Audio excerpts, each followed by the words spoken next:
this is Catherine, aka Punch Life Back on Twitch, and I am recording this on behalf of the Matrix Guard. I'm a founder of the Guard, as well as a life coach, and I specialize in resilience. And this is the coaching tidbit for today, and it's all about Perma, which is a scientific model for a life of well-being that comes out of positive psychology and Dr. Martin Seligman. So a happier life is good, but it's not enough because happiness is an emotional state that comes and goes. And what we want is sustained well-being. So thriving, flourishing, well-being, all of those include happiness, but they also allow for many other emotional realities. It is quite possible to be grieving and still be flourishing. So Perma is Dr. Martin Seligman's theoretical model for understanding what creates a life of flourishing, how it's universal, and how it's unique to each of us. Perma is both measurable and learnable. Yay! And research shows that we can increase our Perma in lasting ways. All right, what is Perma? The P stands for positive feelings. These are the emotions that help us feel good. E stands for engagement, also known as flow. And I'm going to unpack all of these in a minute and go a little bit deeper into each of them. R is for relationships, so authentic connections, human to human. M is for meaning or a purposeful existence, and A is for accomplishment. So positive emotions. This is about feeling good. And the range of positive emotions is actually much more vast than we tend to think on a day-to-day basis. So yes, there's happiness, but there's also joy, awe, wonder, empathy, rapture. Oh my gosh, rapture? What? Warmth, ecstasy, comfort, all of those wonderful feels. It's also about physical pleasure. So P, positive emotions, is also about physical pleasure. And so it's also about mental pleasure, right? Like the enjoyment we feel when we're intellectually stimulated or being creative. Maybe, just maybe, you're feeling that way now listening to this. And it's also about optimistic, like thinking optimistically and having and feeling hope in your life. So there are tools to increase your positive emotions. One that I love and go back to time and time again is a gratitude power-up. You can find that video on your Patreon page on YouTube and learn all about it, but it basically just helps you feel appreciation, which is an incredibly positive emotion, and it shifts your perspective and thinking towards the positive things in your life. Savoring, this is another tool that I really love. This helps you extend physical pleasure and feel it more completely. And there are many, many, many, many ways to savor something. In the worksheet for this episode that's also on Patreon, you can hit a link and find a list of many ways to savor. One way that I really like to savor is by focusing fully on the pleasure as it's happening and really immersing myself in it as much as possible. Learning something new that you are interested in also boosts your positive emotions, and getting creative also does the same. All right, so engagement. This is about finding flow in life, and flow is when you are so immersed in what you are doing that you move past your ego, lose your self-consciousness, and where time stops and life becomes eternal.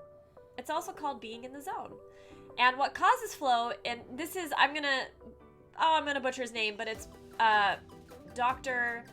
Micsiksensmihai. Oh, I'm so sorry.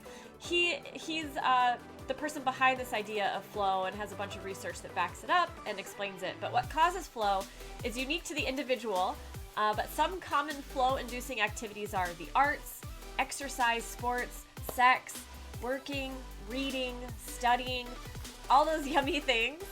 And it's important to know that for flow to occur, your skill level needs to be aligned to the difficulty of the task. So practicing and gaining expertise will allow you to enter a flow state later on. But unless it's just a slight challenge, your learning is going to hinder your flow because flow requires that you focus on the present and not the end result of the activity. It's engaging with the journey so much so that you lose your sense of self and time altogether. So when in your life do you experience flow? All right, relationships. Christopher Peterson, one of the founders of positive psychology, was asked in 2 words what the field was about, and he said, other people. Dr. Seligman says that other people are the best antidote to the downs of life and the single most reliable up. This is huge for your resilience. We are social animals, and our well-being depends on feeling connected to others. We flourish on connections that foster intimacy, love, and acceptance. And strong relationships, like I said, make us more resilient because we don't have to go through the hard things alone. So tools that help strengthen your resilience. I have a celebration power-up, and that again is accessible as a video on Patreon and also YouTube. I have a video where it helps you choose empathy over sympathy, which is incredibly powerful for building strong relationships. And also the gratitude power-up I mentioned earlier helps you share your appreciation with others and further strengthen your relationships. And really, this is like my little side note on this, but giving yourself permission to discover your authenticity and then finding the courage to share that with others will go a very long way to developing authentic relationships, because I believe that we can only feel like we truly belong when someone accepts who we really are, and that requires us to show them, to open up and be vulnerable and let somebody see all of us, all of our messy bits. Okay, so meaning, we're getting there, guys. Finding your answer to why you were here on Earth can increase your flourishing immensely. And there are many, many paths to finding the meaning of your life. But the main key, according to Dr. Seligman, is that whatever you do has meaning when it is service to something larger than yourself. So at the end of the day, meaning will come into your life when you are in some way or another serving something that is larger than just yourself. So for me, that's using all that I am to create unstoppable heroes, right? To help everybody engage fully with life, the good and the bad, and just enjoy this adventure that we all are blessed with.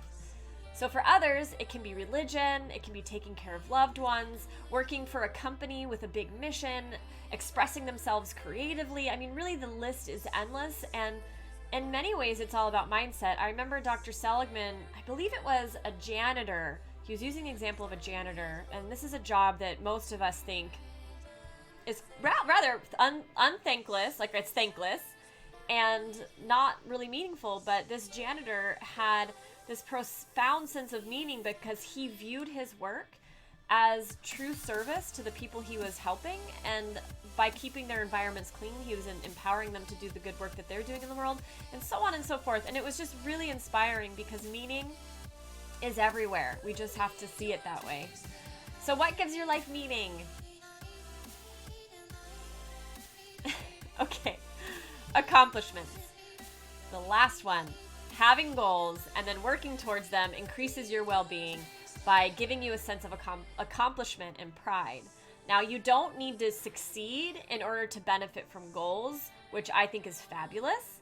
Just putting in the effort, and that will start giving you a sense of accomplishment and satisfaction. So a little side note, money is often a motivating factor for accomplishment, and it does indeed buy happiness, but only up until a certain point. So there is research that indicates that while money does buy happiness in the US, that's to about $105,000 a year. After that point, it doesn't really make you happier. This number, of course, is different around the world and probably changes year to year. In the worksheet for this episode, which you can get by being a patron or subbing on our Twitch channel, you can see all of this stuff is hyperlinked, so you can access all of the information I accessed. So lastly, you can measure your PERMA on the Authentic Happiness website for the University of Pennsylvania, which is really a lovely, lovely thing.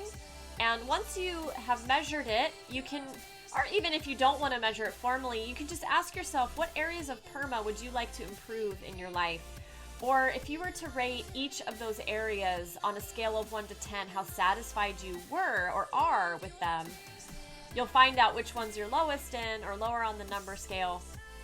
And then just think about how you would like to start improving that area. And you want to choose maybe just one area of PERMA, and then ask yourself, what's that one thing, the first thing you can do, something that's simple and doable, that isn't too frightening, you're not going to do it, right? In order to make that area a little bit better. And then you want to ask yourself, when do you want to have it done by? And how do you want to be accountable to doing it? So that's it, guys. That's Perma. I hope you enjoyed this little coaching tidbit. And until next time, as always, stay true and never settle. Bye.